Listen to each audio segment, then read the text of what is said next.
everyone, it's Chris again, and I'm going to show you the progress I've made on Expand for this week.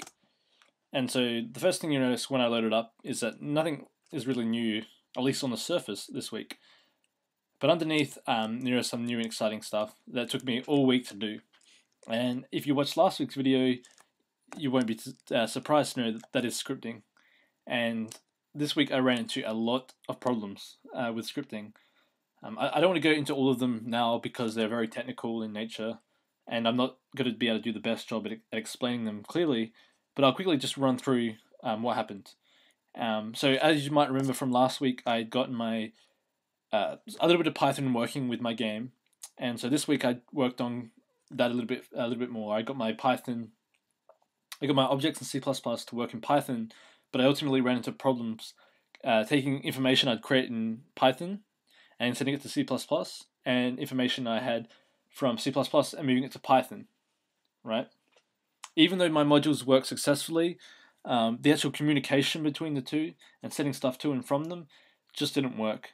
That was because of various things with Swig, which I ran into problems with, and in the end, because of various reasons, I decided to give up on Swig and to look into an alternative tool. I looked into Boost Python and a few others, but I decided to skip over those because it looked like I was going to run into other problems or similar problems. And so I figured that I would start from scratch and I would write the bindings myself. And so looking into doing that with Python, which I had a bit of knowledge about because I'd worked with Swig, I decided to not do it with Python, but to do it with another language called Lua. Part of that was because Lua is simpler, but it's also because I bought a book on Lua, which I've referenced before, but I want to get more use out of, and so yeah, and Lua is very simple to use with C++. Essentially, the way it works is that I can push C++ stuff onto a Lua stack, and then Lua can just access that. Very easy, very nice. Like, it's almost seamless.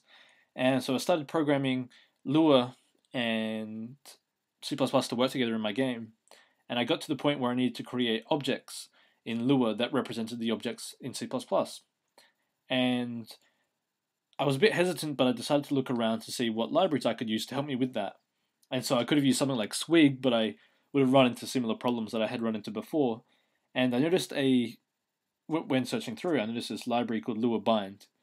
And the problem with Lua Bind, well, according to some people, there's problems with memory allocation and stuff like that. I haven't ran into such problems as of yet, but it's essentially doing everything I want it to do.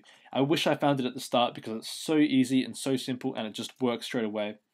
I only ran into one problem, which I suspect is because my version of Boost and the version of Booster, the most recent version of Lua Bind, was created for a mismatching. So my version of Boost is like 1.44, I think, and the one they wanted was 1.3 something. So yeah, but I got that to work, and I'm very happy about it. At the moment, I only have very basic scripting working. So essentially, what I can do here is I've just got load content, which is a function in my Lua script here, and that's being called with a loader object, which is a C++ factory. So factories are just things where I can create content, and it'll manage all that content. And so I'm creating a sector with these parameters. So the inner radius is 4, the outer radius is 6, the starting angle is 0, and the ending angle is 90. And then I'm adding a linear tween to that, which takes 5 seconds to run. And then I'm just modifying a property of that tween, which is how much does the rotation change, which is 90. So in the end, you get this lovely result here, where it moves to 90. And it took me a whole week to do that, and to learn a lot from Python and to bang my head against the wall. So yeah, next week, I plan to work on several things. I want to flesh out the scripting, just add more functions, more methods, so I have different functionality. So I'm hoping to get stuff done in terms of content creation, so being able to create not just sectors, but circular text, being able to change the properties of the world, so how big the inner circle and the outer circle are, and also to do things like add circular text, add music, and stuff like that. And I'm going to be working that quite a bit tomorrow and a little bit tonight, and so I'm hoping to have a very basic sort of prototype version of of what I expect the level to look like by Monday for the ARG meetup, which is the Adelaide's Really Good Game Developers meetup that's being held at the Goody on Monday night. So if you're in Adelaide, be sure to come along. You can play my game, give me some feedback, tell me how much it sucks or how awesome it is, and yeah, hopefully by then I'll have a nice level already for you to work on. And so that's what I'll be working on this week. I suspect it will take most of the week to get everything to the level that I want it to be at. If I do get time though, I'll be working on getting the collisions picked up when you're squashed. And then I can have sort of a complete game where you can start on a level, you can play till you die, and then the level restarts or whatever. So yeah, thanks for watching.